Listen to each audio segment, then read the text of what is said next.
क्या होगा अगर सूरज अचानक से गायब हो जाए? एक घंटे के लिए, एक दिन के लिए, एक महीने के लिए या फिर एक साल तक अगर गायब रहे तो क्या होगा? ये काल्पनिक तो जरूर है, पर अगर किसी भी तरह ये असल में हुआ तो क्या होगा? उस अद्भुत चीज को आप अभी देखने वाले हो। चलिए देखते हैं और चलते हैं इस अमेजिंग घटना के अंदर जो आपके रोंगटे खड़े कर देगी। चंद्रमा के साइज का एक बड़ा स्पेसशिप सौर मंडल के अंदर आ चुका है। धरती के लोग इस बात से बेखबर है। ये स्पेसशिप है एक दूर के तारामंडल में रहने वाले एलियंस का, जो कि सूरज को लेने आए हैं। वो डायसन स्फीयर नाम का एक एडवांस्ड मशीन ले आए हैं, जिसकी मदद से वो सूरज को अंदर डालकर अपने सौर मंडल में ले जा रहे हैं। सूरज ही वो चीज है जो अपनी गुरुत्वाकर्षण बल की मदद से धरती को अपने चारों तरफ घुमाता रहता है। पर अब जैसे ही उन्होंने सूरज को अपने जगह से हटाया, वैसे ही सौर मंडल के सारे ग्रह जैसे मंगल, बुध, धरती, बृहस्पति, ये सब ग्रह अपने जगह से हिलकर अलग अलग हो गए हैं और अब अंतरिक्ष में दूर इधर उधर घूम रहे हैं। और अंतरिक्ष में धरती बिना किसी कंट्रोल के अब तैरने लगी है। अब कोई सूरज नहीं है जो उसे कंट्रोल में रख के एक सिस्टम में रख पाए। धरती के एक साइड दिन का समय चल रहा है और अभी भी सब कुछ नॉर्मल दिख रहा है और आसमान में सूरज सही सलामत दिख रहा है। इधर धरती पर किसी को नहीं पता कि सौर मंडल के सबसे इम्पोर्टेंट एलिमेंट को किसी ने चुरा लिया है। ये इसलिए क्योंकि सूरज की लाइट को धरती पर पहुंचने में करीब 8 मिनट 20 सेकंड लगते हैं। उधर एलियंस अंतरिक्ष में सूरज को ले जा चुके हैं, पर धरती पर इसका प्रभाव ठीक 8 मिनट 20 सेकंड बाद होगा। 8 मिनट 20 सेकंड बीत चुके हैं। धरती पर अचानक से अंधेरा छा गया। अचानक से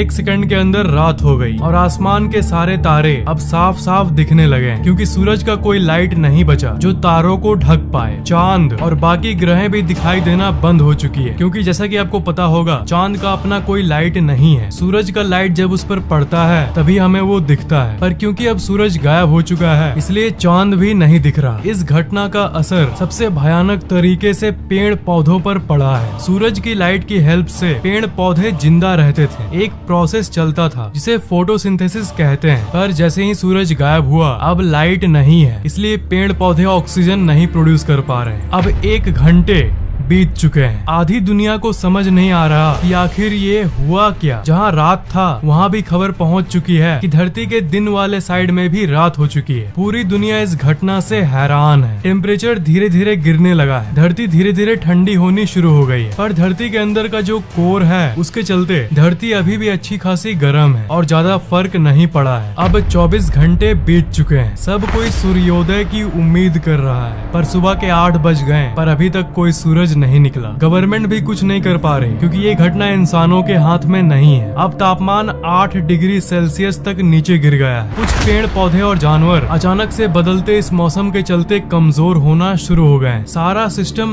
नष्ट हो चुका है, पर समुद्र के अंदर के जो जीव हैं उन्हें कुछ चेंजेस नहीं दिख रहे हैं। उनके लिए उनकी दुनिया अभी भी वही है। अभी भी जगह जगह पर थोड़ी गर्मी बची हुई है, क्योंकि धरती के वायुमंडल की एक खासियत ये है कि वो सूरज से मिली गर्मी को कुछ दिनों के लिए अपने अंदर रख सकता है, जिसके चलते ऐसी नौबत नहीं आए कि हर जगह बर्फी बर्फ हो जाए। पर ये स्टोर्ड गर्मी सूरज के बिना सिर्फ 3 या 4 दिन तक ही रह सकती है। पर अब 7 दिन बाद 7 दिन बीत चुके हैं। अभी भी धरती पर अंधेरा छाया हुआ है और तापमान माइनस में पहुंच गया है, -20 डिग्री सेल्सियस। जिसका डर था वही हुआ। 0 डिग्री में पानी बर्फ बन जाता है, पर अब पूरी दुनिया की टेम्परेचर -20 डिग्री सेल्सियस है। इसलिए अब पानी लिक्विड यानी तरल रूप में मौजूद नहीं है। टीवी और इंटरनेट अचानक से बंद हो गई है, क्योंकि सैटेलाइट्स जिसे सूरज की रोशनी से पावर मिलती थी सोलर पैनल के जरिए, उनकी पावर ऑफ हो गई है। किसी भी तरह से हाई पावर बैटरीज की मदद से वो 7 दिनों तक तो चल गई, पर वैज्ञानिकों ने कभी ये नहीं सोचा था कि सूरज नहीं रहेगा, ऐसा भी दिन आएगा। इसलिए उन्होंने कोई बैकअप प्लान नहीं बनाया था। दुनिया के जितने भी समुद्र और नदियां हैं सारी की सारी अब तक जम चुकी है, -20 डिग्री सेल्सियस टेम्परेचर के चलते। पूरी दुनिया की बिजली अब चली गई है, क्योंकि जिस डैम के पानी से बिजली बनती है वो अब जम चुके हैं। इसलिए मोबाइल फोन टावर्स भी ऑफ हो चुके हैं और लैंडलाइन फोन्स भी बंद हो गई, क्योंकि इस दुनिया को ऑन रखने वाली बिजली अब गुल हो चुकी है। सिर्फ कुछ ही जगह पर बिजली बची है जहाँ पर दूसरे माध्यमों से बिजली बनाया जाता है, पर धरती का पूरा सिस्टम इधर से उधर होने के चलते वो भी कुछ ही दिनों में बंद होने वाले हैं। लोग अपने रिलेटिव से फोन पर बात नहीं कर पा रहे। इंटरनेट और फोन से जुड़ी वही दुनिया अब पूरी तरह से डिसकनेक्टेड हो चुकी है। ज्यादातर पेड़ पौधे अब तक मर चुके हैं क्योंकि बिना सूरज और बिना फोटोसिंथेसिस के वो इतने दिनों तक जिंदा नहीं रह सकते। और पेड़ पौधों को खाने वाले जानवर भी अब धीरे धीरे मर रहे हैं क्योंकि पेड़ पौधे अब अपने आप को जिंदा नहीं रख पा रहे हैं और सूख रहे हैं, जिसके चलते पूरी धरती पर इसकी कमी हो गई और उतने पेड़ अब तक नहीं बचे जिससे सारे जानवरों को खाना मिल पाए। जो पैसे वाले लोग हैं उन्होंने इन 7 दिनों में अपने लिए बेसमेंट बनवा लिया है ताकि वो इस कपकपाती ठंड से बच पाए और एक सुरक्षित जगह पर कम से कम जिंदा रह सके। गवर्नमेंट गरीब लोगों के लिए अंडरग्राउंड बेसमेंट बना रखी है ताकि वो उसमें जाके रह पाए और इस ठंड से बच पाए। सारे लोग एक समूह में जी रहे हैं। हर समय अब रात ही रात है। टाइम अब सेंस नहीं बनाता कि कब दिन है और कब रात है। पहले दिन और रात हुआ करता था पर अब सिर्फ रात ही रात है। आसमान की तारों का एक अलग ही मैप दिख रहा है क्योंकि धरती अंतरिक्ष में अकेले तैरते तैरते किसी अनजान जगह पर आ चुकी है। 1 महीने बाद धरती ठंडी और ठंडी होते जा रही है। तापमान करीब -40 डिग्री सेल्सियस पहुंच चुका है और अब अंतरिक्ष से धरती कुछ ऐसा दिख रहा है। जमी हुई धरती जो कपकपा रही है। ऑलमोस्ट पूरी धरती अब बर्फ से ढक चुकी है। धरती के लगभग सारे पेड़ पौधे मर चुके हैं। उनको छोड़कर जिन पेड़ पौधों को ठंडे जगहों में पहले से रहने की आदत थी। धरती के ज्यादातर जानवर अब मर चुके हैं। समुद्र के अंदर की जीव की बात करें तो समुद्र जमने के चलते वो भी अब तक मर चुके हैं। क्योंकि सारे पेड़ पौधे खत्म हो चुके हैं इसलिए CO2 यानी कार्बन डाइऑक्साइड की मात्रा हवा में अब 1 महीने बाद इतनी हो चुकी है कि हर एक सांस अब सिगरेट के धुएं जितनी खतरनाक हो चुकी है। जब पेड़ पौधे जीवित थे तब वो हवा को साफ रखते थे पर अब हवा को साफ रखने के लिए कोई नहीं रहा। एक और जगह है जहाँ पर समुद्री जीव अभी भी बचे हुए हैं, जहाँ पर हीट ज्यादा है। जैसे वो नदियाँ जो कि किसी ज्वालामुखी के आसपास है। वो नदियाँ अभी तक तरल रूप में है इसलिए उसमें अभी 1 महीने बाद भी कुछ जीवन बचा हुआ है। 1 साल बाद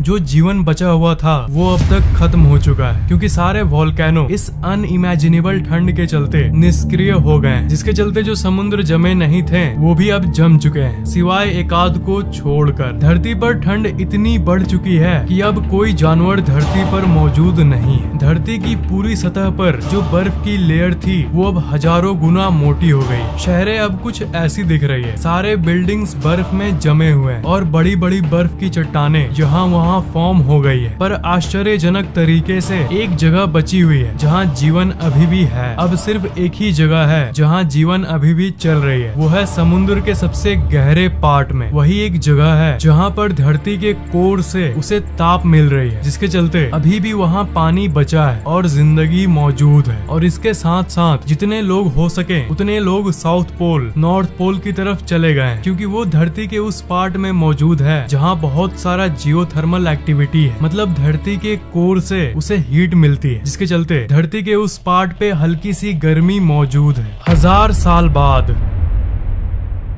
1000 साल बीत चुके हैं और अभी तक सूरज नहीं निकला। धरती की आबादी खत्म होते जा रही है क्योंकि धरती पर न ही कोई पेड़ है और न ही कोई जानवर। लोगों के पास खाने का कोई सोर्स नहीं बचा है। धरती में अब ऑक्सीजन की मात्रा अब ना के बराबर है। 1100 साल बाद और 100 साल बीत चुके हैं। धरती का तापमान -160 डिग्री तक पहुंच गया है और इस तापमान में इंसानों का कुछ ऐसा हाल हुआ है। 1100 सालों बाद अब धरती अंतरिक्ष में तैरते तैरते एक अनजान नई जगह में आ गई है, सौर मंडल से बहुत दूर। और इधर दूसरे side Jupiter, Saturn, Mars, mercury सारे ग्रह अरबों किलोमीटर दूर दूर हो चुके हैं एक दूसरे से। धरती फाइनली अब 1100 साल में तैरते तैरते उस जगह आ गई है जहाँ पर अंतरिक्ष के रैंडम एस्ट्रॉयड अब धरती से टकराना शुरू हो गई है। अंतरिक्ष में तरह तरह के एस्ट्रॉयड और दानव पार्टिकल्स घूमते रहते हैं और बहुत खतरनाक रेडिएशन भी आते रहती है जो कि धरती को कभी भी हिट कर सकती है। अपने इस सफर के आखिर में धरती एक बहुत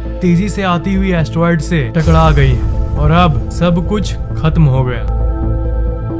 और अगर ये नहीं भी हुआ तो धरती अरबों साल तक ऐसे ही घूमती रहेगी और इस बात की भी चांसेस हैं कि कोई ब्लैक होल धरती को अपने तरफ खींच ले। पर दुखी होने की जरूरत नहीं है दोस्त, ये सिर्फ एक हाइपोथेसिस यानी एक कल्पना है। असल में धरती हमेशा सूरज से बंधी हुई होगी, पर इससे हमें ये जानने को मिलता है कि सूरज हमारे लिए कितना जरूरी है और सूरज ही वो वजह है जिसके चलते धरती पर जिंदगी संभव हो पाया है। सूरज के बिना धरती कुछ नहीं, इसलिए इसे भगवान का दर्जा दिया जाता है। इस कहानी में एक साइंस को मैं क्लियर करना चाहूंगा। जो मैंने शुरू में बोला कि सूरज जाने के बाद भी 8 मिनट तक लोगों को आसमान में सूरज सही सलामत दिखेगा, पर ये भला कैसे? असल में लाइट को ट्रेवल करने में समय लगता है। अगर मंगल ग्रह पर आपका कोई दोस्त है और वो वहाँ से आपको हाय करता है तो आपको धरती पर वो 3 मिनट बाद दिखेगा। मतलब अगर रात को दूरबीन से अगर आप मंगल ग्रह को लाइव देखो तो असल में वो लाइव नहीं है, असल में 3 मिनट की पहले की चीज आप देख रहे हो। एक और इंटरेस्टिंग एग्जांपल ये है, मान लो यहाँ से 66 लाख प्रकाश वर्ष दूर का एक प्लेनेट है जिसमें इंसान जैसे एडवांस्ड जीव रहते हैं। तो अगर एक बहुत ही पावरफुल टेलीस्कोप से धरती को वो लोग देखेंगे तो वो एक्चुअली में डायनासोर्स को देखेंगे, क्योंकि उस ग्रह से धरती तक लाइट को पहुंचने में 66 लाख साल लगते हैं। इसलिए अभी अगर रियल टाइम में भी वो धरती को देखें तो वो असल में डायनासोर्स को देखेंगे, पर यहाँ पर तो हम इंसान जी रहे हैं। और इस चीज को देखते हुए और एक अमेजिंग फैक्ट ये निकलता है कि रात को जो आसमान में आप इतने सारे तारे देखते हो वो असल में वहाँ नहीं है, वो कब के मर चुके हैं, वो